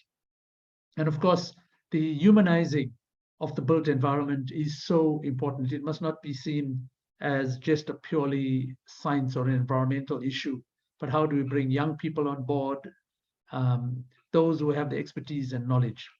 Thank you very much for that excellent presentation, Mr. Mieza from the Council for the Built Environment. Ladies and gentlemen, I want to move directly to our final speaker for today, so he has an opportunity to also present. Our last speaker for today is Mr. Sabelo Nkosi. Mr. Nkosi is a board member of the Environmental Assessment Practitioner Association of South Africa. Besides that function that he holds, he is employed as a senior environmentalist at the eThekwini municipality in the Biodiversity Impact Assessment branch. And his work mainly focuses on private EIAs and various land use planning applications to protect the municipality's biodiversity assets. He's a member of the Municipal Planning Tribunal and is also a Grade 2 Environmental Management Inspector, an EMI. Currently, Sabelo is responsible for the biodiversity planning function in the eThekwini municipality as the acting senior manager.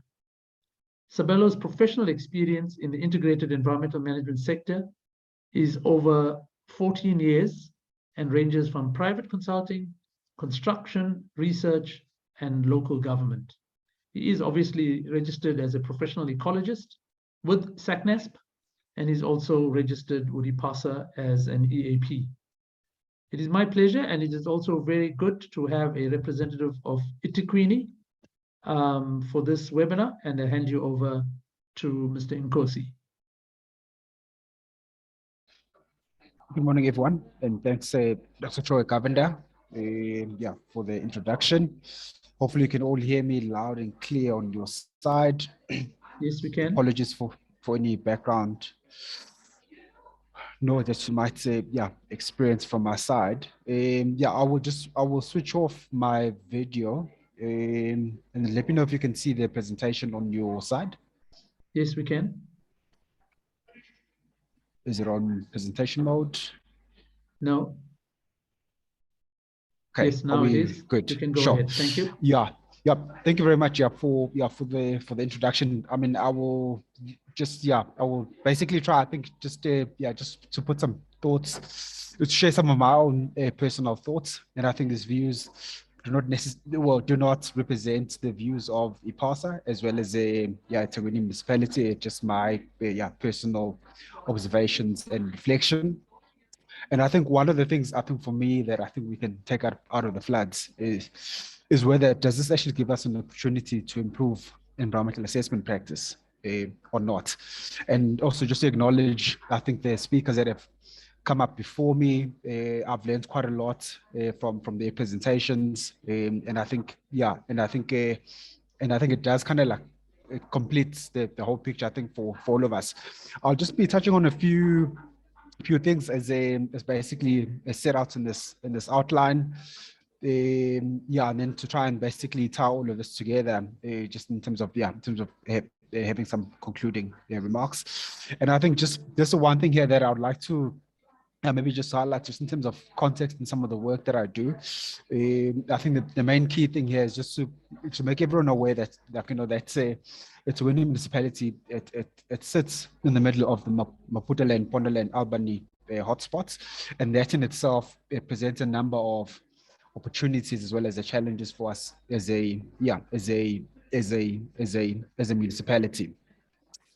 And so what we've done as a municipality is that we've also done some sort of a like mapping, like using 1937 aerial imagery as basically as a reference point in terms of what are some of the key environmental assets that are available within the municipality. If you look at the two municipal maps on the right hand side, essentially it just shows you the distribution of the various habitat types. The one on the left, it's as per reference from 1937, and the one on the left, and then the one on the right is basically what we currently have as environmental assets that are remaining.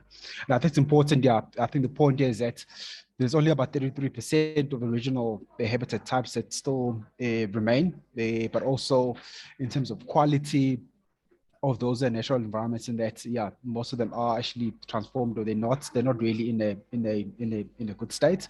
But also I think just to point out to everyone that out of all of that, there's only about just over 7% of which is formally legally protected, just in terms of the various there too. So whether those are through conservation servitudes or whether those are through nature reserves. And so what we've done for ourselves is that we've created kind of like this Durban metropolitan open space system, which is the image on the right hand side, essentially, which really just flags areas that we consider to be environmentally sensitive or areas that are important, from a conservation perspective, and also to try and link up some of those areas to really create a viable, I think, open space. I know earlier there was a question around whether wetlands are actually included as part of the DMOS plan, and in that there are quite a lot of wetlands that have been included as part of the DMOS plan in the Ethekwini municipality, but also there are some which actually does sit outside of the DMOS plan, and that there are currently plans to try and integrate some of those into the DMOS plan, of which that will go through the necessary public participation process once we've finally done the sort of integration. And so I think if you look at it, I think earlier it was pointed out that most of these environmental assets actually do sit in the Ngonyama Trust areas, as you can see, like on the upper catchments of the municipality. But whereas if you look in the lower catchments of the municipality, where that there are quite few environmental assets as compared to the upper catchment areas. And I think that's where in the lower catchment areas where some of the flooding impacts were quite significant. And so some of the things that we've done, if you're not aware of it, we do have what we call it development assessment guidelines. This is the 2018 version, and I think some of the things that we've started that we included in the development assessment guidelines, where, for example, kind of like the need for buffering some of the ecosystems, where we are promoting, for example, like a 25-meter buffer to grasslands, the mandatory 30-meter buffer to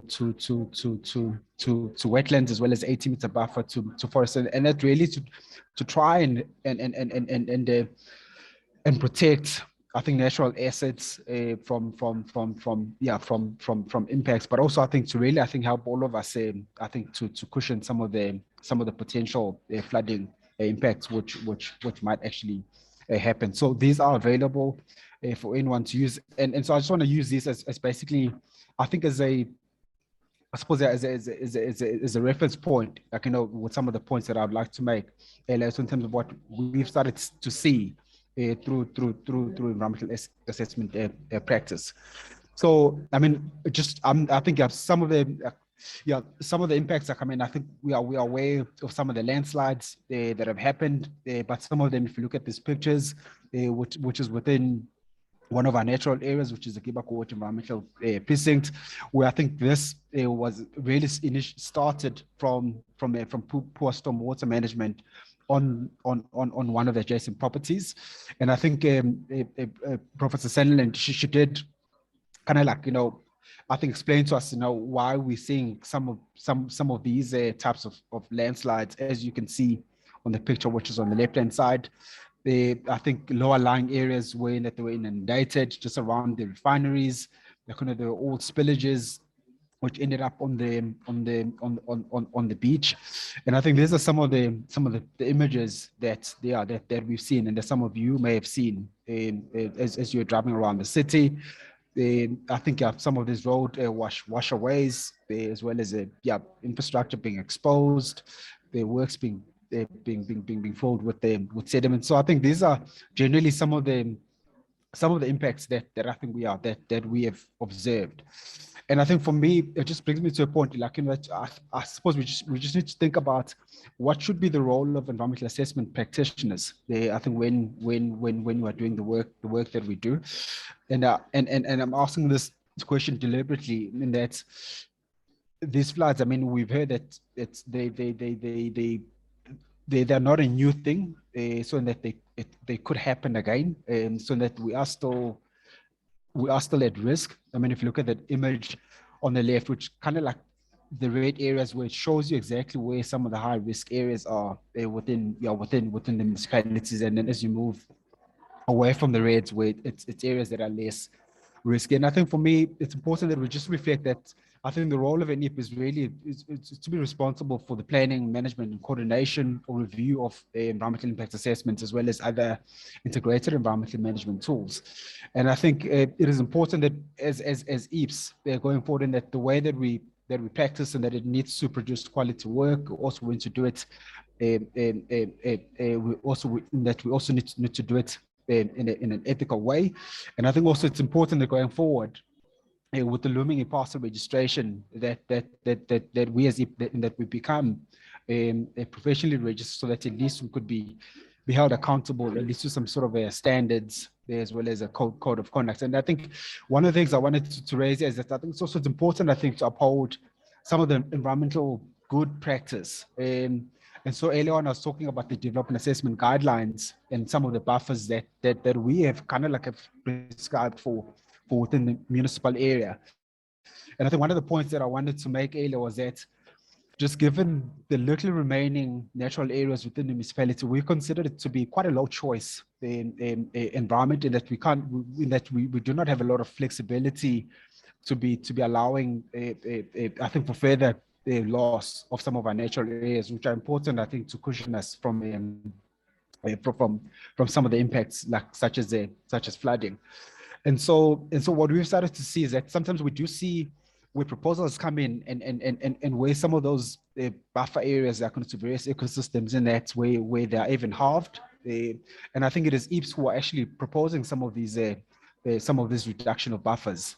And I think we just need to be careful, I think, as IPS, and to make sure that we do uphold, I think, the current environmental good practice, but I think also where we can enhance environmental practice. And I think it's up to us as IPS to take the lessons from these floods and the things that have happened, and to see how could we actually improve environmental good practice.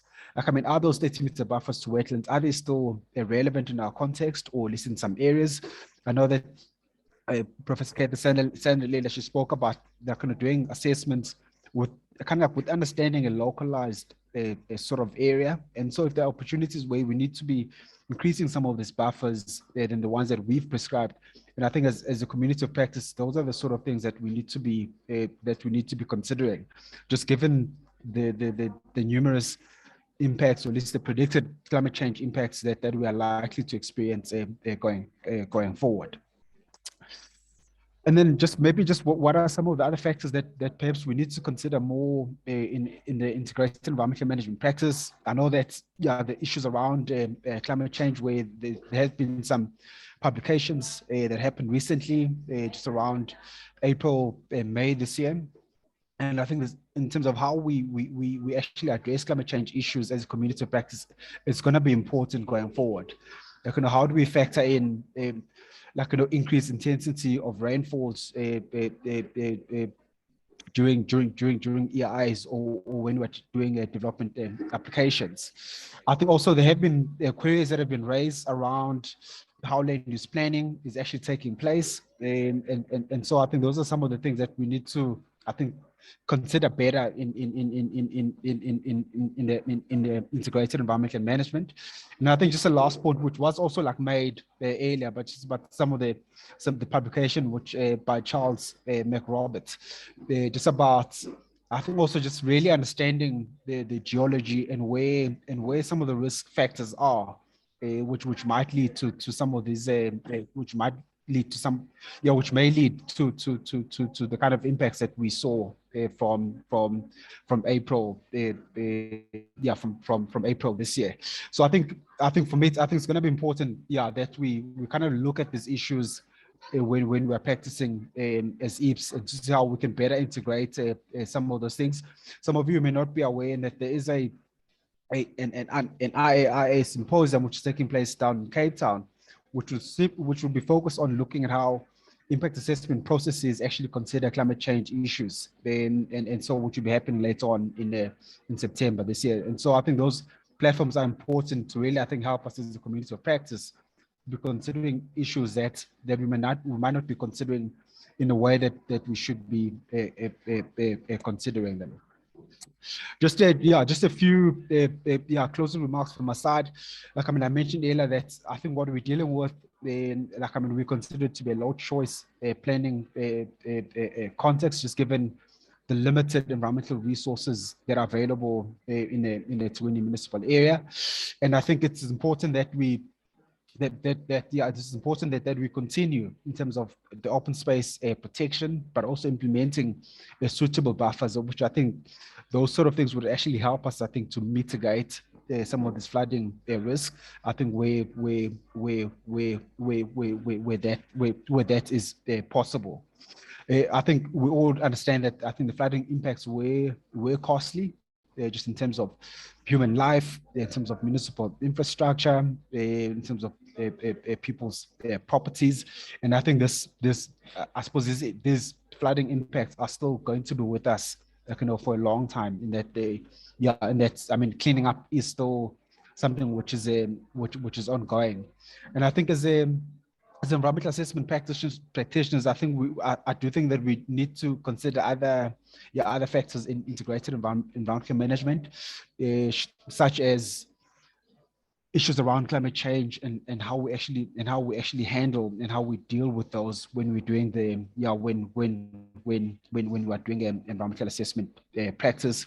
But I think also this question around the geology and how that actually impacts on our practice, and how we can actually better bring that into the assessments that are being done. I think something that we would need to be thinking about. And then I think just the last thing from my side is just everyone to be aware of the looming a parcel registration, which comes into effect from basically the 8th of Monday next week, the 8th of August. And so really to urge everyone, I think, to get on with that, because I think that is one of the ways that we can actually improve our own environmental practice in the country. So I think, with those few words, thank you for the opportunity, and just hopefully that I was able just to make a positive contribution to this discussion. Thank you. Siyabonga Mtungwa, Baba Sabelo Nkosi. We really appreciate you putting together an excellent presentation and taking the time to be with us. It is always interesting and good to have a municipal representative who is at the coalface. I also note that there's been a number of very interesting comments and questions and concerns raised on the Q&A platform. I'm cognizant of the time that we committed, and I'm very impressed that the vast majority of you stayed with us for the full 2 hours, and that there was lots of learning. It's obvious that this subject matter requires more time and more engagement between scientists. And certainly we must look at taking this to the next level. I mean, it's very good to be talking and having nice presentations with good photos, but we need to translate all of this into concrete actions. And I think I just want to read one of the comments which perhaps summarizes what we hope to achieve through such a webinar. And this comment comes from Renelle Pillay, and Ms. Pillay says, there needs to be more attention paid to spatial planning, design of infrastructure to be more resilient, and where did I lose that? Design of infrastructure to be more resilient, and investments in restoration of ecological infrastructure. Now, ladies and gentlemen, I'm certain that you would agree there's a lot for us to do. But one of the things which has also been alluded to by Sabelo, who incidentally had a free advert for IPASA, is that we as professionals need to rise to the occasion. We as scientists or environmental assessment practitioners need to raise our voices with government leaders, with decision makers, with developers. It cannot just be going through the motion with doing impact assessments, specialist studies, and just handing it over, and that's it. And I'm also appreciative of the fact that the vast majority who have joined us in this webinar today are doing it in your own time, voluntarily, because you are concerned about the current situation and you also want to contribute to making a difference to this very critical and serious issue that we face as a country and even as a world, where extreme weather events are going to become more frequent and more destructive. And if we as scientists do not raise the alarm and the warning, then we could also be held complacent when such disasters take place. So on behalf of SACNASP, I would just like to thank our 4 speakers for their presentations, which was well prepared and well presented, although we tried to speed it up in terms of maintaining our time, but it all went through fine. And I'm sure we will follow up with the comments and questions that you've posted, and the presentations will be made available to all those who were able to join us and also to those who are not able to join us via the SACNASP website. All that remains for me is to hand you over to Dr. Desmond Musecho, Council Member of SACNASP and the Chairperson of the Registration Committee for Professional Scientists at SACNASP. Dr. Musecho. Thank you very much, Dr. Cavender. Quite an interesting webinar, I must say. And thanks for accepting to moderate today's webinar. You may not be in council anymore, but we always see you as one of us. Prof. Sutherland, how interesting to see transdisciplinary research in action. We really thank you for the presentation. quite interesting to see citizen science in action as well from your work. Ms. Mapumulo, a lot of challenges related to impacts from climate change happen at the level of local government. We would like to strengthen the relationship that exists between SACNASP and SALGA. And to that effect, we will be talking to you after this session. Thank you very much for your presentation.